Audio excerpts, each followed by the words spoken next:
Assalamualaikum warahmatullahi wabarakatuh. Innal hamdalillah wassalatu wassalamu ala Rasulillah wa ala alihi wa sahbihi wa man tabi'ahum bi ihsan ila yaumil qiyamah. Kaum muslimin dan kaum muslimah, ikhwan ikhwati yang semoga Allah rahmati dan Allah berkahi. Alhamdulillah, tentunya kita senantiasa bersyukur kepada Allah. Allah sempurna di dalam zat-Nya, Allah sempurna di dalam namanya, Allah sempurna di dalam perbuatannya.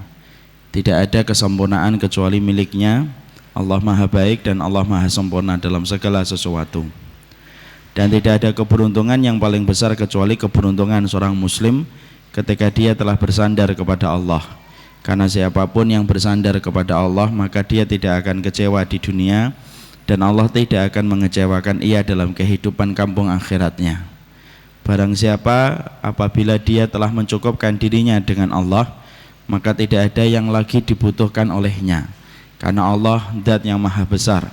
Sehingga ketika seorang mukmin telah mencukupkan dirinya dengan Allah, dia tidak butuh apapun untuk membahagiakan, karena dia sudah cukup bahagia dengan Allah.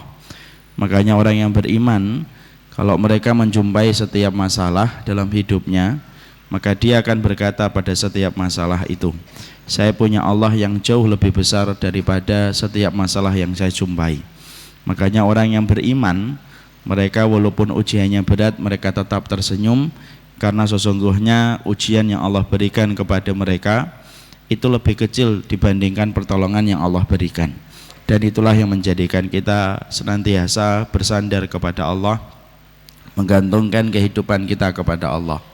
Siapapun yang berani menyekutukan Allah, baik itu dengan harta ataupun dengan benda-benda yang dia keramatkan, lalu merasa bahwasanya harta, jabatan dan benda yang dia keramatkan mampu menandingi pertolongan Allah dan mampu menandingi kekuatan Allah, pastikan orang-orang itu akan celaka di dunia, sempit hidupnya, dan pastinya akan binasa dalam kehidupan di akhiratnya.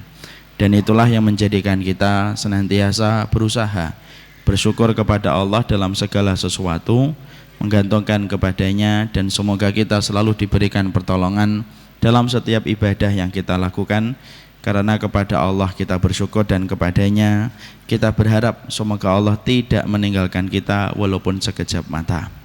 Semoga Allah memberikan kebaikan dan semoga Allah senantiasa membimbing kita kepada perkara yang Allah cintai dan Allah ridhoi. Alhamdulillah, pada kesempatan hari ini akhirnya kita berjumpa di Masjid Agung Karanganyar pada pertemuan yang sangat indah dan pada waktu yang sangat luar biasa.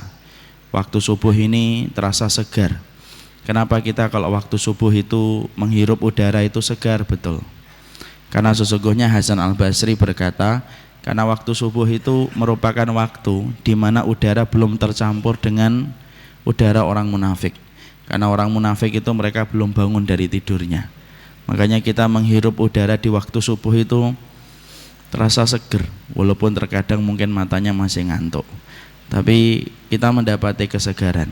Dan inilah yang menjadikan kita senantiasa betul-betul merasa beruntung apabila kita mampu dibangunkan oleh Allah pada setiap waktu subuh kita untuk menyambut panggilan Allah.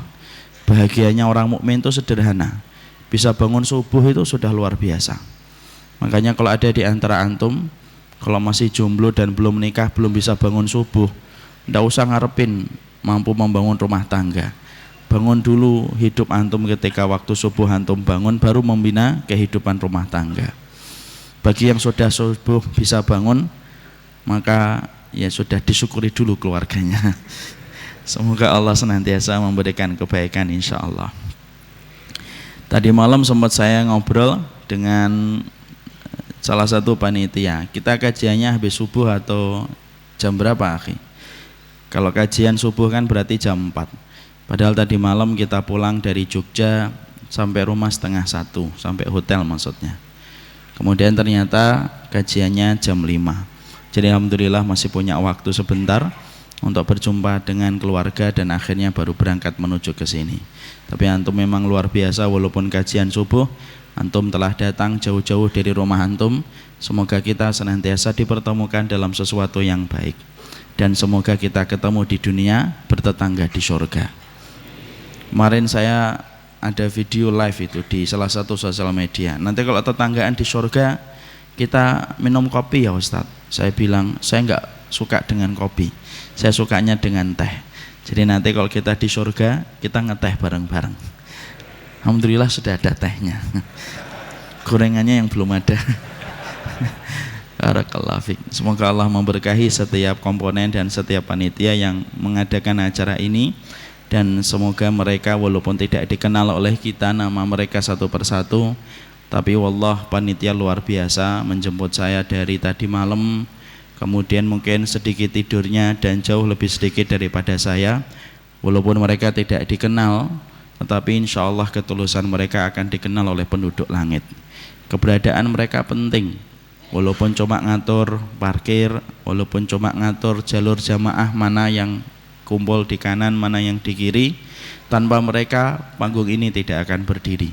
Makanya wallah, orang-orang yang mereka selalu tulus dalam bekerja untuk agama Allah, selain mereka karena tulus, maka mereka akan dikenang dalam kebaikan-kebaikan mereka insya Allah. Kita pada kesempatan hari ini akan menyampaikan satu tema. Tema yang akan kita kaji adalah antara ujian, musibah, dan azab. Tapi sebelum kita menyampaikan tentang tema ini, saya mengajak seluruh jamaah yang saya cintai. Betul-betul saya cintai antum karena Allah. Saya ingin mengajak semua jamaah untuk mendoakan bagi saudara-saudara kita di Lombok, Palu, dan Donggala. Apabila mereka telah meninggal dunia mendapatkan musibah, maka semoga Allah melapangkan kubur mereka, menerima seluruh amal kebaikan mereka dan diampuni dosa-dosa mereka. Dan bagi yang masih disisakan oleh Allah dalam kondisi hidup, semoga dikuatkan oleh Allah dan diberikan pengganti yang lebih baik. Karena memang cukup sedih dan cukup miris kita mendapati musibah yang terjadi di Lombok dan musibah yang terjadi di Palu sangat berdekatan. Tapi itulah kuasa Allah yang sangat besar, dan semoga kita selalu menyertakan mereka dalam doa-doa kita. Karena sesungguhnya siapapun yang senantiasa memperhatikan urusan kaum muslimin, maka Allah itu akan memperhatikan urusan mereka. Dan semoga kepedulian kita minimal dengan doa kepada saudara kita di sana itu menjadi sabab dan menjadi wasilah Allah nanti akan menurunkan kebaikan dalam kehidupan kita. Sekarang mari kita bahas kenapa Ustadz memilih tema itu. Kita harus paham latar belakangnya. Saya memilih tema antara ujian, musibah, dan azab karena kita paham hari-hari ini kita banyak digoyang dengan berbagai macam musibah, banyak ditimpa dengan berbagai macam musibah. Lombok belum mengering, datanglah Palu. Palu belum kering, datanglah getaran-getaran gempa di tempat-tempat yang lainnya. Di situ Bondo, kemudian di Bali juga sempat terasa, dan tempat-tempat yang lainnya. Dan kita pengen tahu apakah ini merupakan ujian ataukah ini merupakan azab. Karena pertanyaan yang sering kita jumpai adalah, Ustadz, apakah ini ujian ataukah azab? Dan tidak sedikit di antara kita yang cepat-cepat komentar. Ketika mendapati kejadian Lombok, mendapati kejadian Palu, ada yang cepat berkomentar dan berkata dalam status sosial medianya, ini gara-gara dosa kalian yang besar kepada Allah, lalu Allah kirimkan ini kepada kalian. Ada yang juga buru-buru berkata, ini adalah karena keimanan kalian, makanya Allah menguji kalian supaya bertambah keimanannya. Maka dua ini kan ternyata kalau kita perhatikan kontradiktif. Yang satu mengatakan ujian, yang satu mengatakan azab. Makanya kemudian kita harus paham, jangan sampai kemudian nanti kita buru-buru komentar padahal kita tidak berpikir. Padahal dalam Islam itu berilmu didahulukan sebelum kita berkata dan berbuat. Jangan sampai kita berkata baru setelah itu mikir. Yang benar itu mikir dulu baru berkata dan berbuat. Makanya inilah yang akan menjadi pembahasan kita dalam waktu yang telah diberikan panitia. Kita kaji tentang tema antara ujian, musibah, dan azab supaya kita faham, melihat segala sesuatu panduannya kembali kepada kitabullah dan sunnah. Orang yang paling benar itu orang yang telah menjadikan kitabullah dan sunnah menjadi imam dalam kehidupan mereka. Makanya semoga kita menjadi makmum dari kitabullah dan sunnah, antum dan saya kalau menjadi makmum dari kitabullah dan sunnah, pastikan hidup antum akan lapang dan kehidupan di akhirat kita pasti bersukacita dalam kebahagiaan. Mari kita bahas tentang tema ini dalam beberapa poin. Poin-poin yang akan kita bahas akan menjelaskan tentang tema yang tadi kita sebutkan. Dan kita mulai dari poin pertama sampai kemudian nanti kita mendapatkan poin sampai 5 insya Allah kalau waktunya cukup. Poin yang pertama yang ingin kita bahas adalah bahwasanya setiap kejadian yang terjadi dalam kehidupan kita itu selalu tidak pernah lepas dari sebuah ayat dan sebuah pelajaran yang Allah kirimkan dalam kehidupan kita. Karena tidak mungkin Allah itu menetapkan satu peristiwa yang kecil ataupun yang besar kecuali di dalamnya ada pelajaran, dan semua terjadi atas ilmu Allah yang tiada batas. Jatuhnya daun ada hikmah dan tujuan, dan Allah mengetahui jatuhnya daun. Padahal kalau kita pikir berapa juta dan miliar daun yang jatuh dalam 1 menit di atas muka bumi, tapi itu pun tidak jatuh kecuali ada tujuan yang Allah berikan, dan sesungguhnya itu pun terjadi atas ilmu Allah yang tiada batas. Terjadinya pergantian siang dan malam itu pun merupakan bagian dari pelajaran yang besar yang Allah kirimkan kepada kita. Makanya Allah menyampaikan dalam surat Yunus yang ke-6, inna fi ikhtilafil laili wan nahar wa ma khalaqallahu fis samawati wal ard la ayatil liqaumi yattaqun. Makanya Allah berfirman, terjadinya pergantian siang dan malam, lalu kemudian terjadinya penciptaan langit dan bumi, maka di dalamnya itu ada ayat bagi orang yang bertakwa. Kenapa saya ingin menyampaikan tentang poin yang pertama ini? Supaya kita betul-betul mampu membaca setiap ayat dan setiap tanda yang Allah berikan dalam kehidupan kita. Karena banyak hari ini kita menjumpai setiap terjadi musibah-musibah yang semacam ini, kita dipaksa oleh media, diseret itu oleh media untuk mencukupkan diri kita membaca setiap peristiwa itu dengan data dan angka. Lalu media itu menjejali pikiran kita. Setiap kita ngelihat TV, bagi yang masih punya TV, dijejali kita itu kemudian dengan sebuah tulisan, ini terjadi karena gesekan lempeng bumi dan terjadi karena kita berada di atas cincin bumi.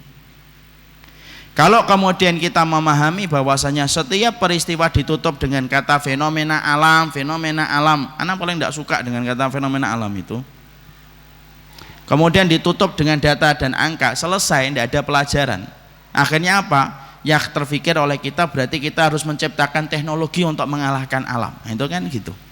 Kayak orang Jepang itu loh, dikirim gempa itu tidak mikir-mikir dia. Yang difikirkan apa? Teknologi apa yang bisa mengalahkan gempa. Makanya dibuat bangunan ramah gempa. Kalau kemudian kita selalu berpikir bahwasanya setiap kejadian kita tidak menangkap ayat dan tanda yang Allah berikan dalam kehidupan kita, lalu kita mencukupkan diri kita dengan gesekan lempeng bumi dan cincin bumi ketika terjadi satu gempa, ya sudah, tidak ada pelajaran, dan orang itu hina. Kenapa saya berani mengatakan orang semacam itu hina? Karena orang yang tidak mampu membaca ayat Allah itu lebih buruk daripada orang yang tidak mampu membaca aksara dan huruf. Antum kalau punya teman kok tidak bisa membaca, tahun 2018 tidak bisa membaca, tidak bisa membedakan A sama B, antum mungkin berpikir dalam hati antum, kasihan betul ya orang ini tuh, A sama B, C sama D tidak ngerti cara membaca. Tapi ternyata kita ini tidak sadar ada orang yang lebih hina daripada orang yang tidak mampu untuk membaca aksara dan huruf, yaitu orang yang tidak mampu membaca setiap ayat yang Allah berikan dalam kehidupan. Padahal Allah itu kalau menciptakan dan memberikan satu kejadian itu tidak pernah lepas dari satu tujuan besar yang Allah ingin berikan dalam kehidupan kita. Allah menciptakan kutu di atas rambut, Allah menciptakan nyamuk, Allah menciptakan lalat, itu tidak lepas dari tujuan. Sama, Allah itu kalau sampai kemudian memberikan satu peristiwa yang besar, sampai kemudian kita mendapati peristiwa yang tidak pernah kita jumpai dulu di waktu kita kecil, kita mendapati bagaimana gesekan lempeng bumi yang mengakibatkan gempa, sampai kemudian tanah tidak punya daya rekat kembali Dan kemudian tanah begitu gemburnya sampai semua bangunan itu ditelan oleh tanah ketika tanah tidak memiliki daya tampung untuk memiliki kekuatan menampung rumah di atasnya. Kok sebesar itu masih tidak bisa membaca ayat yang Allah kirimkan kepada kita? Itu bahaya itu. Dan saya khawatir media kalau kemudian menutup dengan kata fenomena alam, selesai itu. Akhirnya tidak ada pelajaran yang kita ambil. Itulah yang membedakan kita dengan orang kafir, ikhwan. Orang kafir itu ketika membaca setiap peristiwa, maka membacanya dengan piranti akal tok dia. Oh, ini gesekan lempeng bumi, gesekan adanya gempa di laut, kemudian menyebabkan gelombang besar. Kalau terjadi tsunami itu makanya jangan ke pinggir, ke pantai, tapi justru menengah, karena di tengah itu tidak ada gelombang yang besar sebagaimana di pantai. Itu saja. Makanya kemudian akhirnya hilang kebaikannya. Makanya kemudian akhirnya piranti orang kafir itu hanya membaca dengan data dan angka. Kenapa? Karena orang kafir tidak punya iman, piranti iman untuk membaca setiap ayat yang Allah berikan dalam kehidupan kita. Orang mukmin, antum dan saya, kalau kemudian kita mengakui diri kita adalah orang yang beriman, berarti kita punya dua piranti ketika membaca setiap perkara yang Allah berikan dalam kehidupan kita. Dua piranti itu adalah piranti akal dan piranti iman. Piranti akal untuk menambah keimanan kita, tetapi tidak memisahkan dalam proses keimanan kita. Dan ini penting. Makanya jangan sampai kemudian pemikiran kita itu sama dengan pemikiran orang yang tidak mengenal iman kepada Allah. Sama ini kayak pendidikan anak-anak kita di SD dan SMP kan sama kayak gitu. Coba bapak-bapak, ibu nanti buka itu pelajaran SD dan SMP. Anak kita ditanya, "Nang, gempa itu lindu penyebabnya apa? Kamu pelajari apa di kelas itu?" Maka anak kita nanti pasti ngomong lindu atau gempa itu itu penyebabnya karena gesekan lempeng bumi. Pasti gitu. Pernah nggak ada seorang anak SD gitu kalau ditanya sama bapaknya, gempa dan lindu itu penyebabnya apa, nak? Karena dosa-dosa manusia, Bi. Susah. Kalau ada kayak gitu, masya Allah, sini tak kasih hadiah anaknya itu. Antum kan produk sama dengan saya kan, produk SD dan produk SMP dulu kan gitu. Seakan-akan kalau sudah mendapati kata gempa itu ditutup dengan kata gesekan lempeng bumi, sudah selesai di situ. Dia tidak mencari lagi lebih jauh lagi. Apa yang lebih jauh dari itu? Yang lebih jauh dari itu adalah betul itu gesekan lempeng bumi, itu di atas cincin bumi. Tapi yang kita harus pahami adalah, lo yang menggerakkan siapa dan kenapa digerakkan hari ini? Kenapa Allah gerakkan terus menerus? Ada kekuatan besar di balik data dan angka yang tidak difahami oleh orang kafir dan orang yang berdosa. Tapi sesungguhnya kekuatan yang besar itu hanya bisa dibaca sama orang yang beriman kepada Allah dan Rasul. Lah inilah yang menjadikan kita, ayo kita kemudian memahami bagaimana tentang peristiwa ini kita sikapi sebagaimana sikap seorang mukmin. Orang mukmin itu dengan satu isyarat itu faham. Makanya ada sebuah kaidah, al-labib bil isyarati yafham.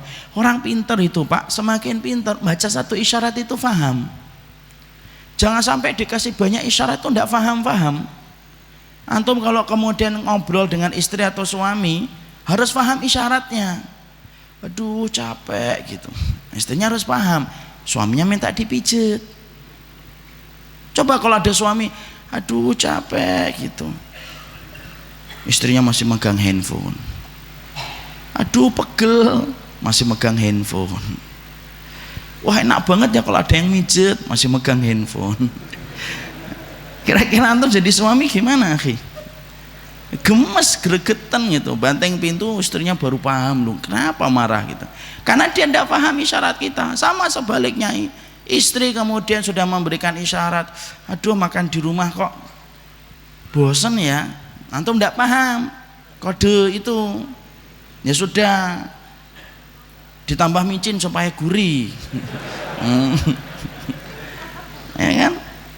Kemudian istrinya, sudah banyak kan micin tidak sehat, memang tetap tidak enak kok. Alangkah enaknya kalau kemudian makan di luar ya. Kita masih ini, saya lagi sibuk, tidak paham. Maka antum akan dapati istri antum kemudian mungkin tidak ngajak antum bicara 2 hari. Karena apa? Karena mungkin dia akan sharing sama temannya, masya Allah punya suami tidak paham-paham dengan kode.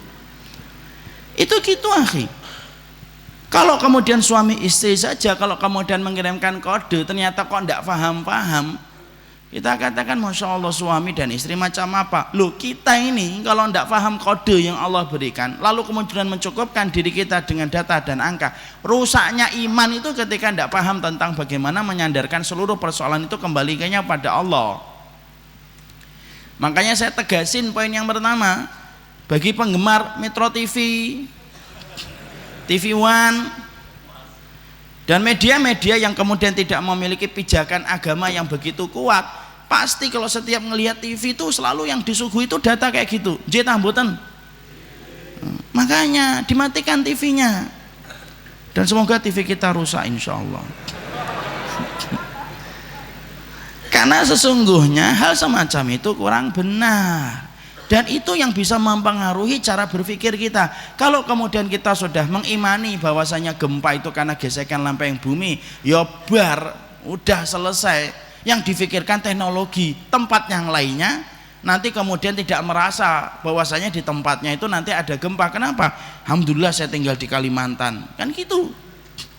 Ketika ditanya kenapa kamu tinggal di Kalimantan, mengucapkan alhamdulillah, karena tempat saya tidak dilewati cincin bumi dan tidak ada lempengan buminya. Loh, merasa dia aman dari adabnya Allah.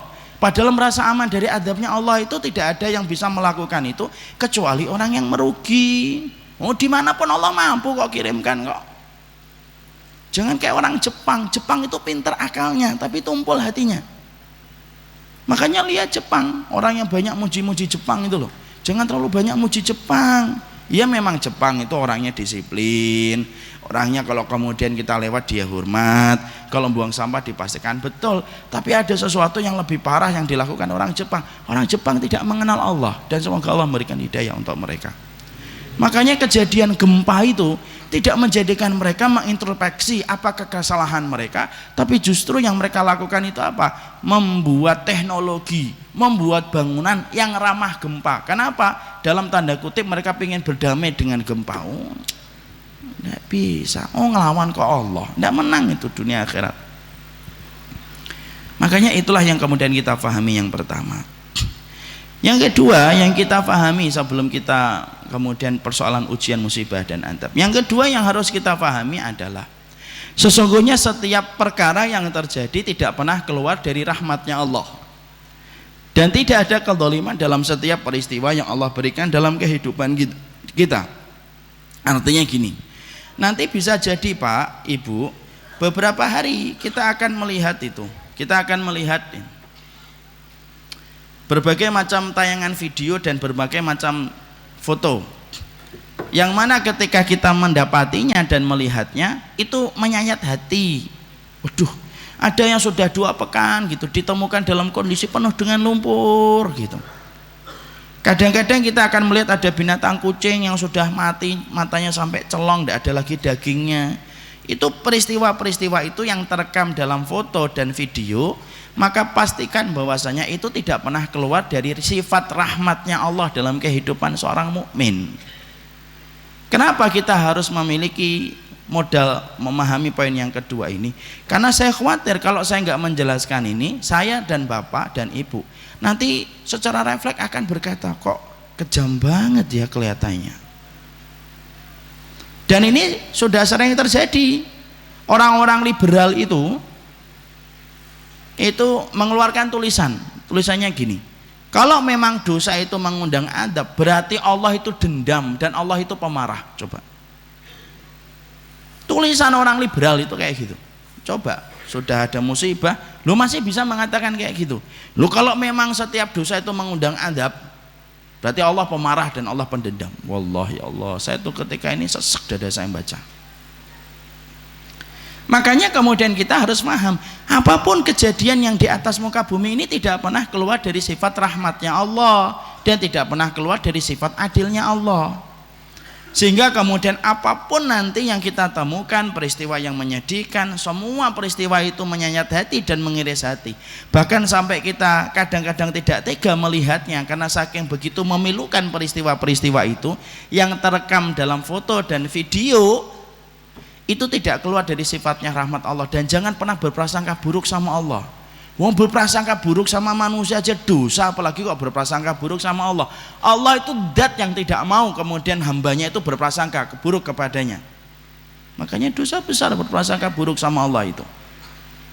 Makanya setiap peristiwa itu tidak pernah keluar dari rahmatnya Allah. Kita saja yang terkadang memahami sesuatu dengan cara pandang kita yang sempit dan ilmu kita yang terbatas. Beda dengan ilmu yang Allah miliki yang tiada batas. Karena Allah itu rahmat. Dan jangan pernah meragukan bagaimana sifat rahmat Allah yang begitu besar. Saya ambilkan analogi.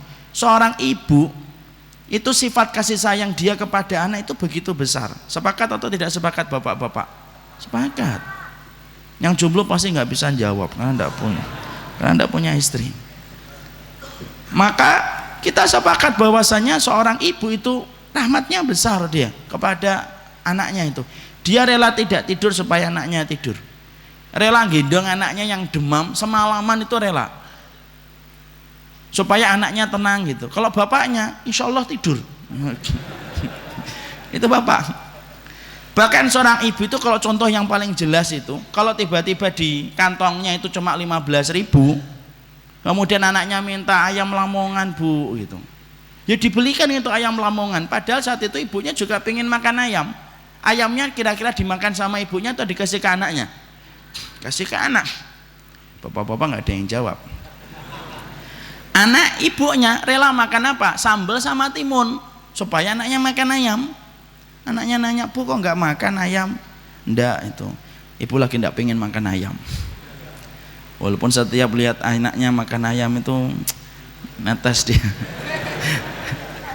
Tapi dia rela makan timun supaya anaknya makan ayam. Itu ibu rahmatnya gede sama anak. Kenapa contohnya ibu Ustaz? Ya kalau bapak-bapak ndak gitu. Ayamnya satu ngomong separuh-separuh ya. Itu ayah. Kita sama Pak, insya Allah. Itu ayah, karena memang Allah memberikan rahmat kepada istrinya bapak, anak ibunya dari anak-anak, itu rahmatnya memang gede Pak. Makanya kemudian di situ kita menjumpai, kalau ibu saja rahmatnya begitu sempurna bagi anak, lu apalagi Allah gitu loh, yang menciptakan seluruh ibu di atas muka bumi ini semenjak Hawa sampai kemudian nanti wanita yang terakhir ketika melihat kiamat. Mungkin nggak ada makhluknya yang rahmat kemudian dat yang menciptakan makhluk itu ndak rahmat. Ya ndak mungkin. Kalau kita menuduh Allah itu dolim ini, lu terus yang ndak dolim siapa? Pak Demu, Bude. Lu kalau Allah sudah kita katakan itu ini kok kelihatannya kok sangat kasihan banget gitu lah. Kok Allah tega ya, kok gini ya. Loh, kalau kita mengatakan gitu, berarti kemudian terus siapa yang kemudian rahmat dalam kehidupan kita kalau bukan Allah? Makanya Allah mengatakan innallaha laisa bidzalami lil abid. Allah itu tidak pernah zalim kok sama manusia kok. Oh, kok kita tiba-tiba ngomong Allah zalim itu? Terus datang dari perkara mana kita bisa mengatakan Allah zalim? Makanya nanti setiap peristiwa, setiap video yang terekam, setiap foto yang kita dapatkan, maka itu tidak pernah keluar dari sifat rahmatnya Allah walaupun itu mengiris hati. Kenapa? Cara pandang kita terhadap masalah itu terbatas, beda dengan cara pandangnya Allah. Kita ambilkan analogi yang gampang Pak. Kalau ada orang tiba-tiba kakinya terluka, infeksi. Lah infeksi itu karena dia tidak langsung berobat, akhirnya menumpuk-numpuk dan akhirnya infeksi itu membusuk Pak. Akhirnya apa? Infeksi itu merambat kemana-mana. Dokter berkata kepada pasien, Pak, ini setelah kita cek Pak, ini harus diamputasi Pak, karena infeksinya sudah parah. Coba lihat bagaimana memandang amputasi antara dua manusia, antara pasien dengan dokter. Pasien kalau melihat amputasi menyedihkan atau tidak? Menyedihkan. Yang asalnya punya dua kaki harus dipotong satu kaki kok. Yang asalnya bisa main bola akhirnya dia bisa main bola.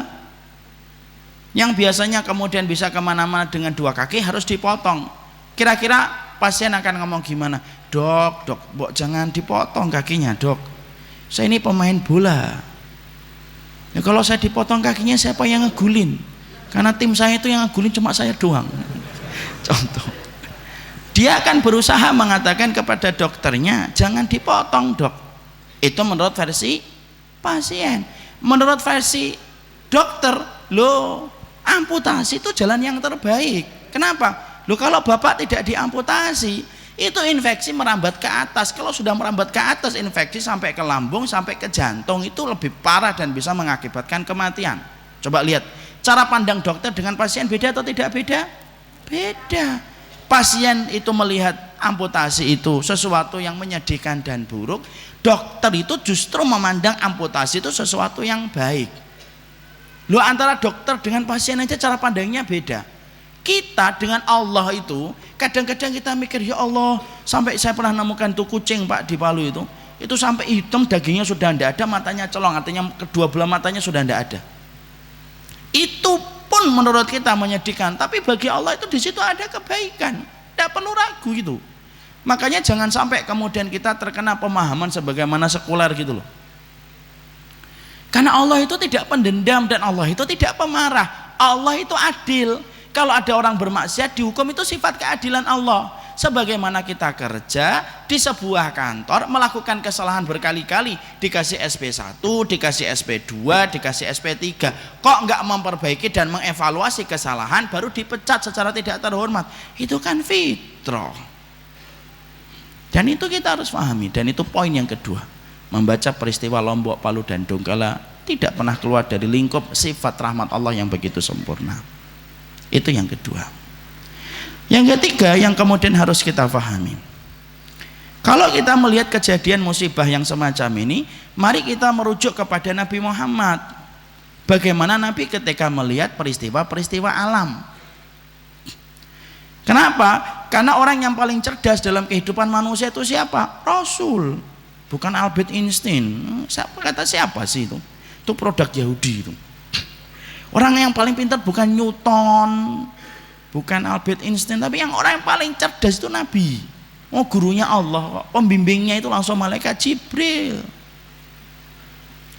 Maka kita harus melihat kepada Nabi. Nabi itu kalau melihat peristiwa-peristiwa alam, bagaimana sikapnya supaya dengan itu kita mampu untuk mengukur indikator kita bagaimana ketika kita melihat peristiwa-peristiwa alam. Nah sekarang saya buka itu dalam hadis, saya cari bagaimana sih Nabi kalau melihat peristiwa alam. Saya dapatkan hadis dalam riwayat Bukhari dari Aisyah radhiyallahu anha. Dalam satu riwayat Aisyah radhiyallahu anha kita menjumpai dan kita mendapati perkataan Rasulullah sallallahu alaihi wasallam, perkataan Aisyah. Nabi itu kalau kemudian beliau itu melihat awan itu hitam mendung, Nabi itu ketakutan di wajahnya. Dan betul-betul beliau khawatir. Kalau sudah melihat mendung hitam itu khawatir. Akbala wa adbara, masuk keluar beliau itu dari kamarnya itu, dari rumahnya Aisyah itu. Mana rumahnya Aisyah? Itu loh yang menjadi tempat kuburannya Rasulullah sekarang, itu kamarnya Aisyah dan kamarnya Rasulullah. Akbala wa adbara gitu, ketakutan gitu. Sambil ngeliatin atas awan mendung, kemudian Rasulullah ketakutan gitu, naik keluar masuk turun ini, sampai kemudian Aisyah itu merasa masya Allah, kenapa Rasulullah ini khawatir? Ya Rasulullah, innan nasa idza ra'au ghaiman farihu raja'an bil matar. Ya Rasul, orang itu kalau melihat mendung itu senang ya Rasul. Kenapa? Karena sesungguhnya mendung itu berarti sebentar lagi hujan. Tapi kenapa engkau ketika melihat mendung itu dalam kondisi ketakutan ya Rasulullah? Kenapa engkau takut ya Rasul? Maka kemudian Rasulullah kemudian berkata kepada istrinya, la ya binti Siddiq, tidak gitu wahai putrinya Abu Bakar As-Siddiq, tidak gitu. Apakah setiap mendung itu berarti hujan?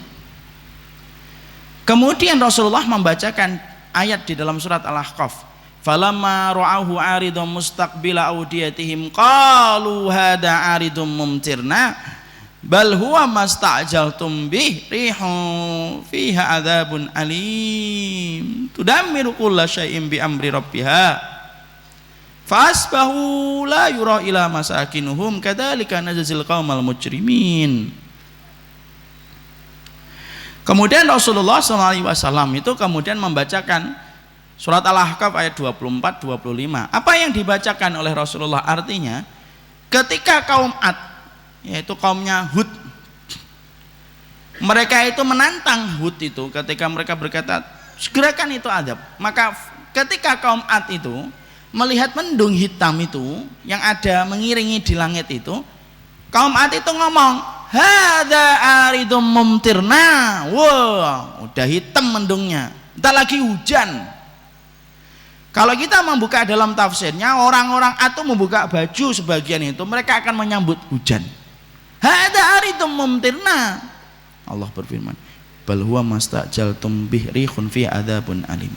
Padahal itu bukan mendung hujan, itu azab yang Allah akan kirim, yang aku kirimkan kepada kalian, yang kalian meminta untuk disegerakan azab itu ketika kalian menantang Hud, sebuah angin yang memporak-porandakan seluruh bangsa. Kemudian Hud itu, seluruh bangsa Ad itu, lalu kemudian merusak semua kehidupan mereka dan mati, dan Allah tidak sisakan illa masakinuhum, yang Allah sisakan itu sisa-sisa bangunan atapnya.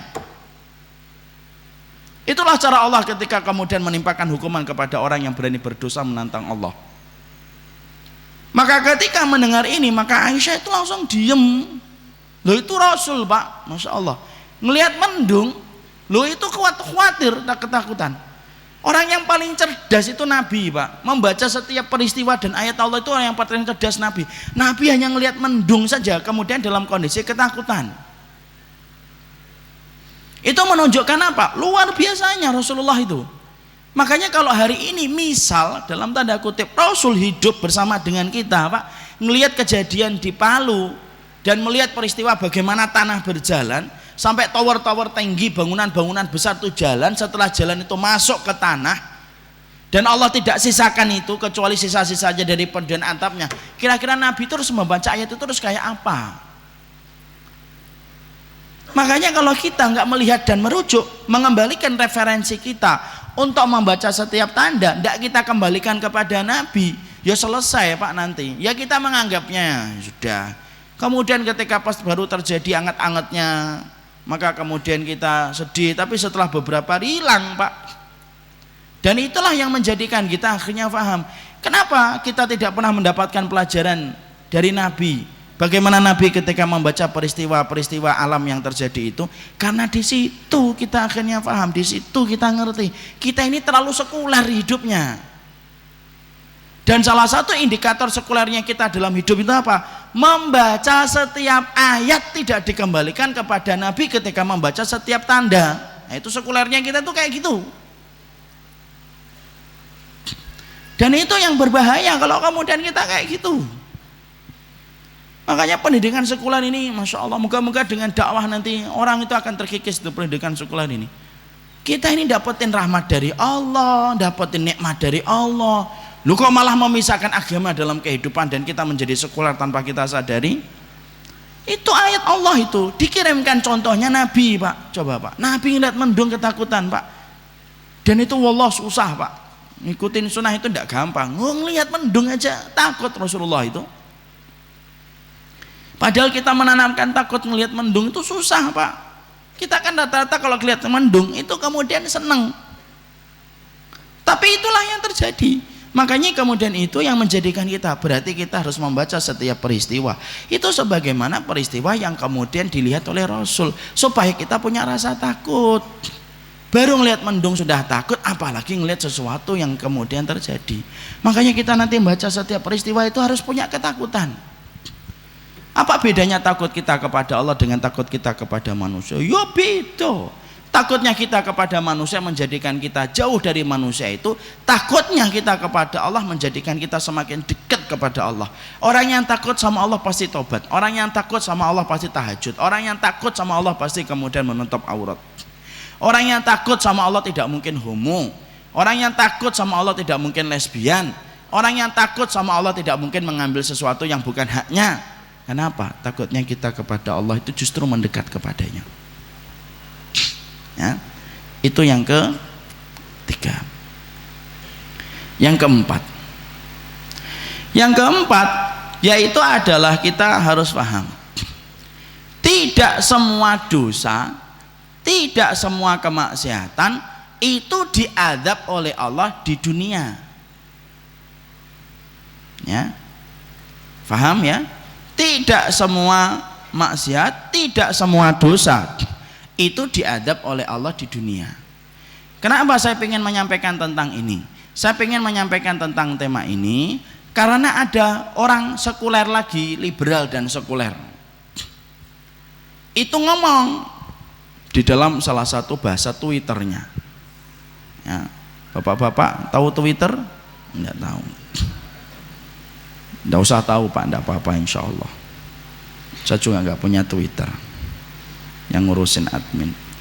Maka di salah satu tulisan Twitternya itu dia berkata, kalau memang homo dan lesbian itu mengundang adab, kata dia, kenapa negara-negara di Eropa yang melegalkan homo dan lesbian itu kemudian mereka itu baik-baik saja, infrastrukturnya tambah pesat, tingkat kemakmuran penduduknya per kapita penduduknya semakin besar, itu kenapa? Makanya dia berkata, oh penyebab adab itu memang fenomena alam, bukan karena dosa. Kalau memang karena dosa, negara-negara Eropa kayak Belanda yang melegalkan homo dan lesbian itu kemudian memang sudah hancur. Nyatanya mereka baik-baik saja, infrastrukturnya tambah bagus. Orang kalau tidak punya iman itu kan selalu mengembalikan sesuatu kan infrastruktur Pak. Loh kok ketawa kenapa? Loh saya nggak nyinggung siapa-siapa ini. Karena begitulah cara orang kafir ketika memandang hidup. Kenapa? Dunia itu tempatnya mereka. Kalau orang beriman itu tidak memandang itu. Orang beriman itu memandang sesuatu yang lebih jauh daripada itu. Apa? Keselamatan kita di akhirat, karena tempat tinggal kita nanti di akhirat. Maka cara untuk membaca tentang ayat itu, kenapa negara-negara Eropa tidak dirundung dengan azab, tidak ada sebagaimana di Palu dan yang lainnya. Jadi kalau ada yang mengatakan di Palu itu ada kemaksiatan, dia menolak, enggak, itu memang fenomena alam. Oh kalau maksiat, oh Amerika itu lebih berhak untuk diadab oleh Allah. Judi boleh, booking perempuan legal, minum kemudian khamar boleh, gitu. Cara membacanya gampang. Buka surat Al-An'am 44. Ayo dibuka surat Al-An'am 44. Yang membawa Quran dibuka. Kalau tidak membawa Quran ada dua kemungkinan. Yang pertama hafal Quran, yang kedua dia ngambil handphonenya lebih penting daripada Qurannya. Kalau mau berprasangka yang pertama susah banget kelihatannya yang kedua. Sudah dibuka surat Al-An'am 44? Sudah. Dilihat ayatnya. Allah menyampaikan pada surat Al-An'am 44, falamma nasu ma dzukiru bihim fatahna alaihim abwaaba kulli syai'in hatta idza farihu bima utu akhadnahum baghtatan fa idahum mublisun. Nah, ini Allah berfirman gini.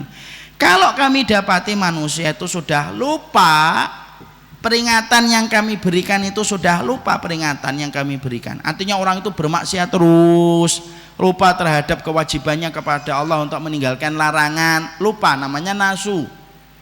Apa yang Allah kemudian timpakan untuk mereka? Adab. Allah tidak ngomong adab di ayat ini. Allah menyampaikan kalau kami dapati manusia itu sudah lupa terhadap peringatan yang kami berikan, fatahna, kami buka.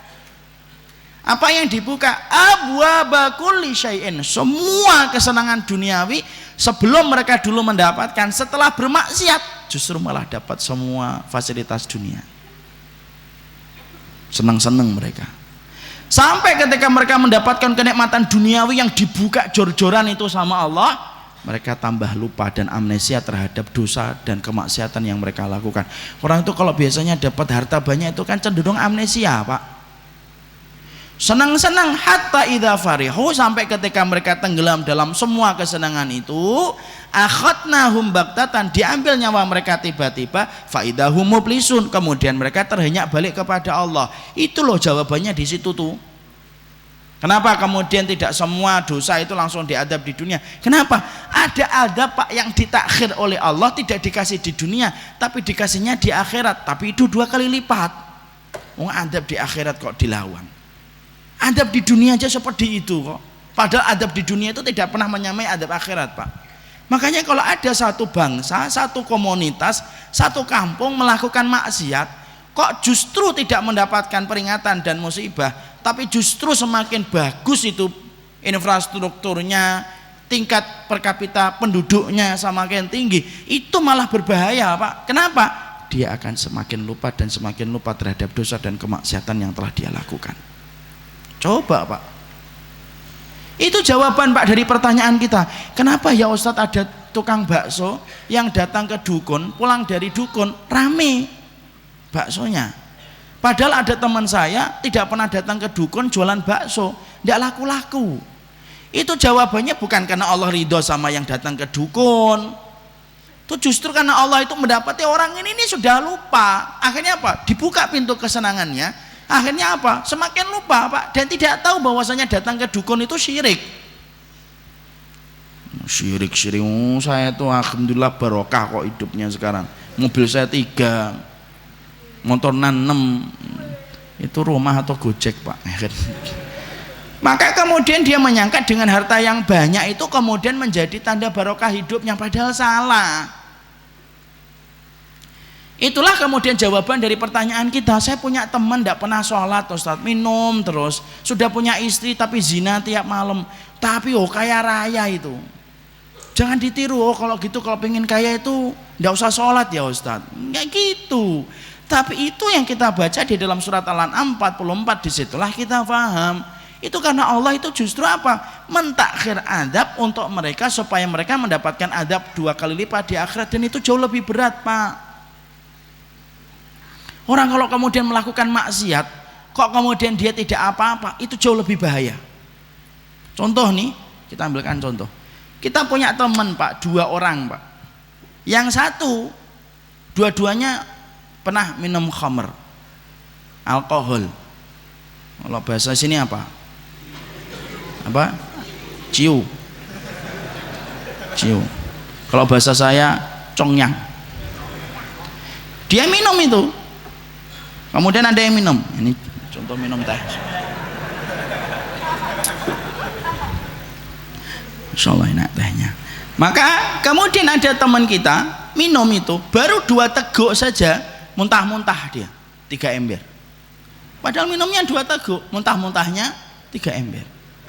Ada teman kita yang kedua, ndak usah nanti ngomong itu saya Ustaz, ndak usah gitu, udah. Ada teman kita yang kedua, itu kalau kemudian dia minum khamr sampai 10 botol ndak mabuk dan tidak muntah. Kira-kira yang bahaya yang pertama atau yang kedua, Pak? Yang kedua. Kalau yang pertama habis mabuk muntah 3 ember, malam berikutnya kita ajak, yuk ngombe lagi yuk. Musyora, diingin lagi seteguk 2 teguk muntah 3 ember. Ngeluh 2 dino. Ora kerja petang dino. Dia mikir-mikir, Pak, enggak mau lagi dia minum khamr. Kenapa? Dia kemudian langsung muntah, Pak. Yang bahaya itu yang kedua. Minum enggak mabuk, tiap malam mabuk di akhirnya. Kalau ditanya, "Wenti kok mabuk aja tiap malam?" Iya. Alhamdulillah saya enggak pernah muntah-muntah. Loh, Pak, masih bisa ngomong alhamdulillah. Bahaya atau enggak bahaya? Bahaya itu yang kedua kayak gini loh. Makanya kalau ada orang makan riba, saya makan riba enggak apa-apa, Ustaz, istri saya baik-baik aja, anak-anak saya juga baik-baik aja. Itu yang malah bahaya itu kalau kayak gitu. Kenapa? Karena Allah kemudian memang membukakan gitu. Dan itulah jawaban dari orang liberal tadi itu loh. Orang yang enggak punya iman itu ngomong, mana itu kemudian yang menyebabkan adab itu bukan homo dan lesbian. Itu memang fenomena alam. Nah, itu kan gitu tuh kan. Ini harus kemudian kita harus sampaikan ini supaya disinilah kita ngerti. Oh, berarti kita di situ mendapati tidak semua perkara kemaksiatan itu diadab. Jadi kalau nanti antum melihat ada orang kok melakukan dosa, kok tidak mendapatkan hukuman, itu tidak menjadikan dosanya itu halal.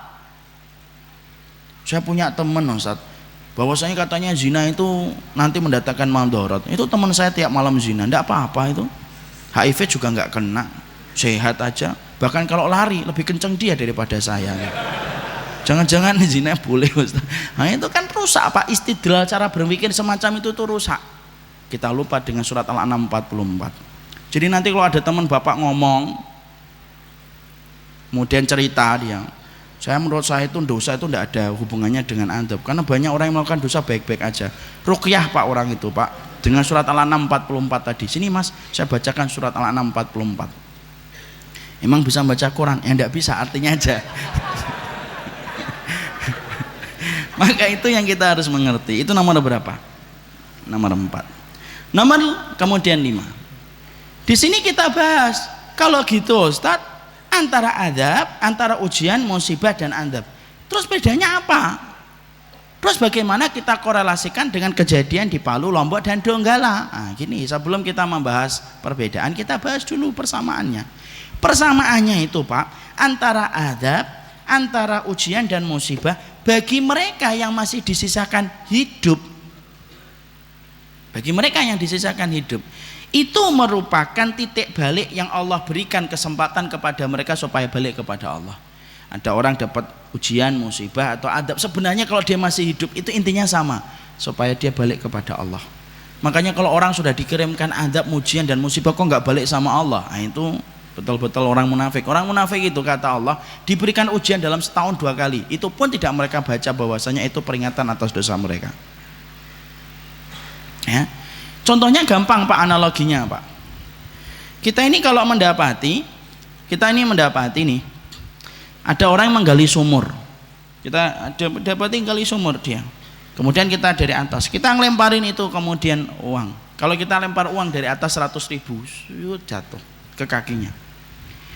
Yang dilakukan penggali sumur apa ketika melihat 100.000 di jempol kakinya? Diambil atau ketakutan Pak? Diambil 100.000, wah lumayan. Lempar lagi Pak, 100.000 Pak.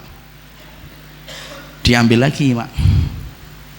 Nah Bapak yang ketiga jangan lempar uang, ambil kerikil Pak yang agak gede gitu, incer itu batok kepalanya. Diincer itu batok kepalanya, dilemparkan itu. Nggak usah pakai tenaga dalam, setengah dalam aja. Mak klotak sampai sini Pak. Kira-kira dia akan ngelihat kerikilnya dan ngambil kerikil atau ngelihat ke atas Pak? Mungkin nggak dia ngambil, oh kerikil, nggak ada. Dia akan ngelihat ke atas dia. Siapa yang ngelemparin saya? Itu maksudnya Pak, itu analogi Pak, contoh. Kadang-kadang orang itu dikasih nikmat duit, kasih mobil, kasih rumah, rumahnya tingkat dan yang sebagainya, tidak ingat sama Allah. Tapi giliran rumahnya rusak, tidak punya duit, baru ingat, ya Allah, hanya tempatmu, hanya kepadamu kami bergantung. Ketika dikasih mobil bagus-bagus saja, tidak ada masalah, giliran mobilnya mati, ya Allah, kami menyerahkan segala kelemahan diri kami. Tuh kan gitu. Makanya kemudian persamaan antara adab, ujian dan musibah, kalau masih disisakan hidup, maka itu menjadi titik balik manusia kembali kepada Allah. Makanya Bapak pernah dengar ada kisah orang Australia itu namanya Ali Banat. Dulunya banyak dosa, banyak maksiat. Pernah lihat di kisahnya di YouTube? Kalau yang masih muda pasti pernah lihat. Yang sudah beruban pasti tidak tahu Ali Banat. Maka kemudian di YouTube tuh dia miliarder Pak di Australia itu. Maka ketika kemudian dia itu banyak dosanya, banyak maksiatnya, tiba-tiba kemudian Allah kirimkan kepadanya sakit, yaitu kanker stadium lanjut. Apa yang terjadi? Dia ngakuin dosanya Pak, berarti itu merupakan adab. Ngakuin dosanya dan berbagai macam kemaksiatan yang dia lakukan. Tapi dari itu akhirnya dia mengganti kompas hidupnya, diganti itu kemudian menuju kepada arah surga. Dia bertobat total Pak. Semua hartanya yang dipakai untuk kemudian foya-foya dipakai untuk membantu para fuqara yang ada di Afrika, membangun rumah, membangun masjid, membangun kemudian sekolahan Pak. Sampai akhirnya beliau meninggal dunia tahun ini pada bulan Ramadan hari Selasa. Itu adab, tapi kemudian menyebabkan dia balik. Berapa banyak Pak orang yang terkena HIV setelah dia berzina, setelah itu tobat betul, dia pakai jilbab, zikir tiap waktu, menangis tiap malam Pak. Kenapa? Adab, ujian dan musibah itu intinya memiliki kesamaan, yaitu mengarahkan manusia untuk kembali kepada Allah. Itu persamaannya. Sekarang kita bahas perbedaannya apa Ustaz? Nah, kita bahas dulu. Kita bagi dua Pak, ujian dan musibah dan adab. Perbedaannya, ujian dan musibah itu sama setali tiga uang, tetapi memiliki sedikit perbedaan. Perbedaannya itu apa? Kalau ujian itu pada sesuatu yang sifatnya bisa menyenangkan, tapi ujian. Makanya kata ujian itu di dalam bahasa hadis disebut dengan bala. Bala itu kalau kita membuka di dalam Mu'jam kamus itu ada tiga makna. Nikmat itu ujian, kemudian cobaan, ibtila, kemudian yang ketiga makruh, sesuatu yang dibenci oleh jiwa kita. Itu ujian Pak. Makanya ujian itu tidak selalu menyedihkan kalau konteksnya ujian. Tapi sesungguhnya ujian itu bisa jadi dalam konteks yang menyenangkan. Contoh, kita punya anak cakep banget Pak, ujian atau tidak ujian Pak? Ujian. Kita punya harta yang banyak gitu, ujian atau tidak? Ujian. Kita punya rumah gede, kita mengatakan ini ujian. Enggak kan kita mengatakan ini musibah? Enggak, ini ujian. Kita punya istri cakep banget, itu ujian atau musibah? Ujian. Ini kan ujian itu. Jangan ngomong kamu itu musibah bagi saya. Oh bapak nggak dimasakin itu 4 hari. Karena kemudian namanya ujian itu sesuatu yang bisa jadi menyenangkan. Itu ujian Pak. Beda dengan musibah. Musibah itu disebutkan di dalam Al-Quran itu 10 kali, dan tidak ada di antara 10 kali ketika Allah mengulang kata musibah kecuali maknanya dari kata musibah itu maknanya satu Pak. Maknanya apa?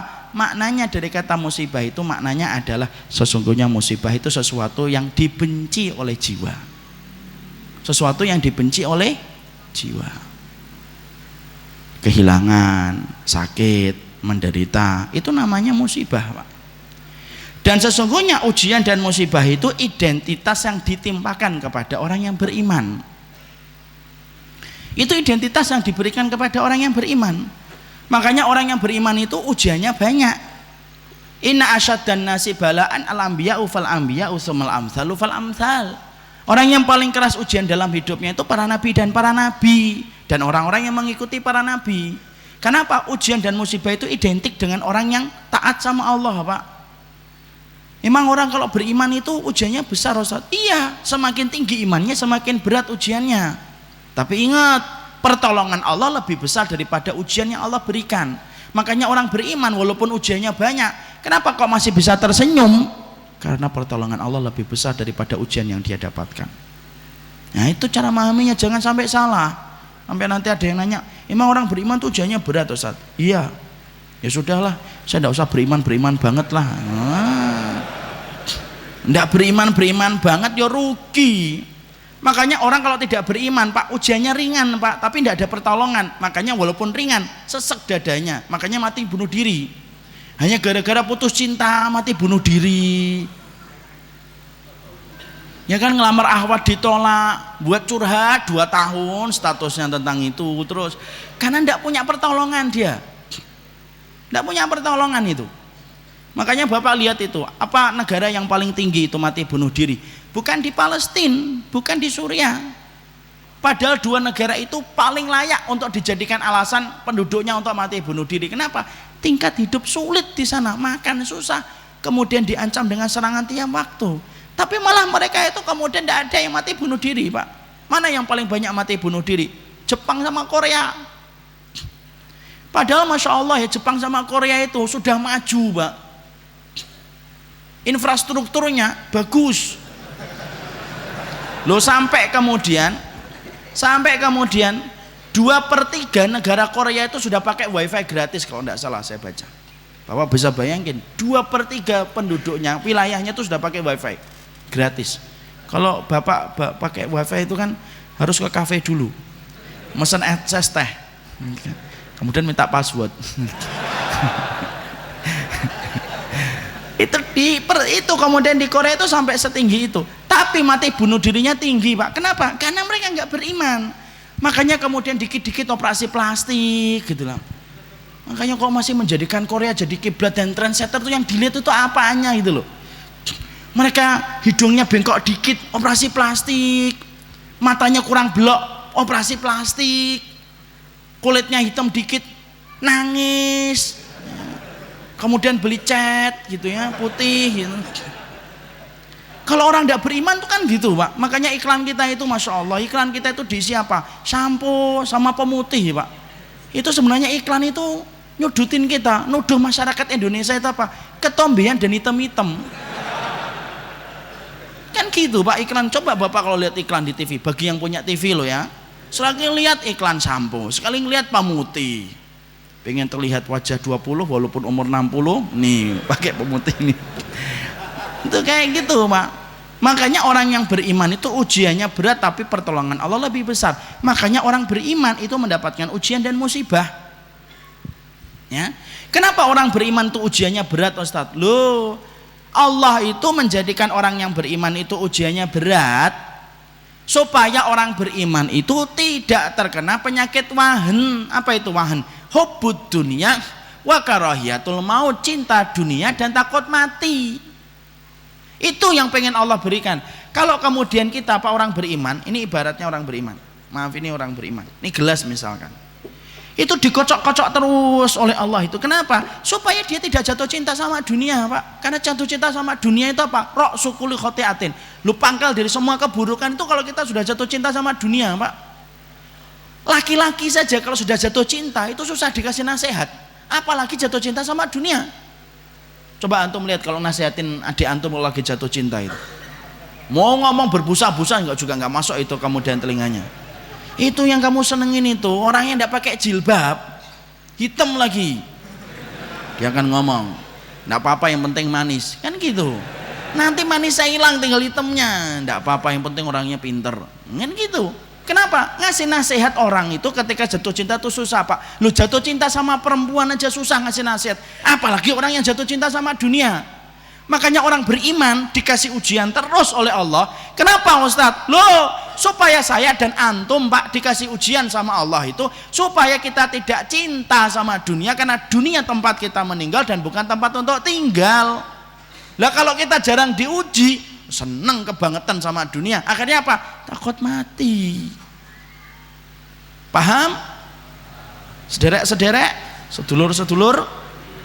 Makanya kalau dapat ujian itu ndak usah ya Allah kenapa saya yang diuji oleh Allah, itu kenapa nggak preman-preman itu ditonton nadi. Oh saya sudah ngaji, subuh saya ikut, bahkan kemudian Ustadz cuma ngasih 2 kali, saya ngajinya 4 kali gitu. Itu Allah itu nguji kita. Ini ujian juga.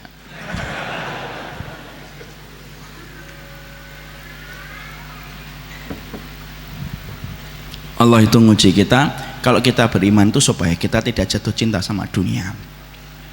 Itu ujian dan musibah, identitasnya orang beriman. Kalau adab itu terus siapa Ustaz? Adab itu identitas yang diberikan kepada orang kafir karena kemaksiatan mereka dan kemungkaran mereka, dikasih adab sama Allah. Itu namanya adab. Adab itu dibagi 2, adab istisol, adab istis.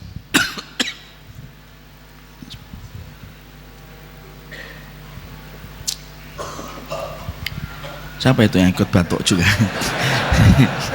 Antum satu hati banget sama ana ya. Boleh tukar nomor WA enggak sih?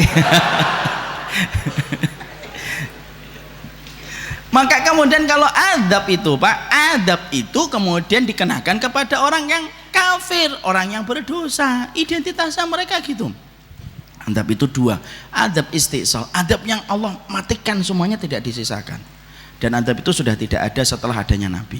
Adab yang ada itu apa? Diberikan sisanya Pak. Ada kasih adab, masih ada yang hidup untuk menjadi peringatan. Itu kemudian itu yang kita pahami. Makanya di situ maaf ya, kalau kita korelasikan kejadian di Palu, Lombok, maka bisa jadi ada 2 orang yang diketemukan oleh relawan. Yang satu bisa jadi ini adalah orang soleh, yang satu adalah orang yang berdosa besar. Misal nih, yang satunya ada nggak, saya tanya, Pak, kejadian Palu ada nggak orang soleh yang ikut meninggal Pak? Ada yang nyari sedang gempa, dikomong, ayo ukti kita keluar ini gempa, dia nyari jilbab sama cadarnya Pak. Ketika masih nyari jilbab dan cadarnya, dia meninggal dunia ketika tertimpa bangunan. Saya baca itu seorang santriwati hafal 30 juz Pak. Kalau bapak kan 3 surat yang terakhir, beliau 30 juz. Ini 30 juz. Solih atau tidak solih? Solih. Kita mendapati pula ada orang yang kemudian azan gitu, terjadi gempa, kemudian teman-temannya azan gempa gitu, saya selesaikan azan, loh belum selesai azannya sudah tertimpa bangunan. Kalau ada orang solih Pak, kemudian dia meninggal, maka itu ujian baginya. Maka boleh kalau kita bayangkan Pak, semenjak gelombang itu datang, kan itu hitam Pak. Kalau kita lihat gelombang air laut kalau sudah menuju ke daratan itu jadinya hitam Pak, campur tanah, campur lumpur Pak. Kemudian gelombang itu datang nyeret dia tanpa dia bisa menahan gelombang itu saking besarnya. Kemudian dia naik turun di dipermainkan oleh gelombang itu sampai tidak bisa napas Pak, sampai hitamnya air itu masuk ke matanya, masuk ke telinganya kan gitu Pak. Kalau kita bayangkan tuh kan gitu, kalau Bapak lihat videonya kan gitu, kita bayangkan tuh gimana ketika diterjang sama air itu, dia sampai tidak bisa nafas Pak. Sekalinya nafas dia harus meneguk air itu kemudian langsung masuk ke paru-parunya Pak, jadi hitam itu. Makanya rata-rata orang kalau kena korban tsunami itu hitam semuanya Pak, matanya hitam, telinganya hitam, kemudian sampai kuku-kukunya jadi hitam Pak. Maka semua itu masih ditambah dengan benturan tembok yang ikut terseret, benturan papan yang di dalamnya ada paku, mantem itu ke sini, ngantem ke sini. Makanya rata-rata sampai perut mereka besar karena banyaknya air yang mereka minum, belum dihantam dengan tembok dan yang lainnya. Semua proses itu, kalau dia adalah orang yang beriman sebelum kejadian itu, semua proses sakit yang dia rasakan sampai dia meninggal dunia, maka itu adalah ujian untuk menggugurkan dosanya supaya ringan ketika balik kepada Allah. Tapi bisa jadi ada nggak orang yang di sono kemudian melakukan dosa Pak? Ada. Bahkan kita tidak menutup katanya, wallahu alam bisawab, benar atau tidak benar itu. Ada yang kejadian sebelum gempa itu, ada beberapa grup orang-orang Palu itu yang mereka terindikasi homo sampai membernya itu sampai sudah 1000 lebih. Atau ada yang memberikan sesajen kepada lautan. Dan itu merupakan bagian dari acara yang kemudian merupakan kesyirikan. Ketika dia melakukan dosa, kemudian diterjang dengan kemudian gelombang itu ketika naik ke darat, sampai sama dihantam batu, dihantam tembok, kemudian dia nggak bisa nafas, semua rasa sakit yang dia dapatkan kalau sebelumnya dia pelaku dosa dan kemaksiatan, kesyirikan, semua rasa sakit itu adab Pak, belum lagi adab nanti di akhirat. Nah itu beda. Makanya cara kita menyikapinya gitu, tidak bisa kita langsung ngomong ini gara-gara adab, iya, tapi tidak semuanya. Ini gara-gara kemudian ujian kalian, betul, tapi tidak semuanya. Kalau kita membacanya peristiwa itu dengan cara pandang yang semacam itu kan kita akhirnya enak Pak. Makanya inilah yang menjadikan kita akhirnya paham, Ustadz kenapa ya ada orang solih kok kemudian terkena? Yuh, kan Allah sudah berfirman di dalam surat Al-Anfal 25, wattaqu fitnatal la tusibanna alladziina dzalamu minkum khassah. Takutlah kamu terhadap satu fitnah yang tidak hanya menimpa kepada orang dolim saja, tapi fitnah itu juga menimpa kepada orang solih, tapi orang solihnya diem. Orang solihnya diem ketika kemudian dia itu melihat kemungkaran. Yang namanya gelombang itu kan tidak bisa Pak milih-milih orang Pak. Jalan sud kamu, terus ke kanan, terus ke kiri, terus ke kanan lagi. Oh di sana tidak ada orang, di sana ada orang solih. Oh ke kanan dulu dia muter, tidak bisa Pak. Langsung brek semuanya. Makanya kemudian pernah ditanya kepada Aisyah radhiyallahu anha. Aisyah itu ditanya apa penyebab adab itu? Kenapa Allah kirimkan zilzal, gempa? Maka dijawab sama kemudian Aisyah, idastabahu zina wa syaribul khumur wa darabu bil ma'azif gharallahu fi samaihi faqala lil ard ya ard zalzali tazalzali fa in tabu wa naza'u wa illa uhtimuha alaihim. Makanya kemudian dalam satu riwayat disampaikan Allah itu kalau sudah melihat manusia melakukan 3. 1, menghalalkan zina. Zina aja sudah menyebabkan gempa Pak, apalagi humreng ya.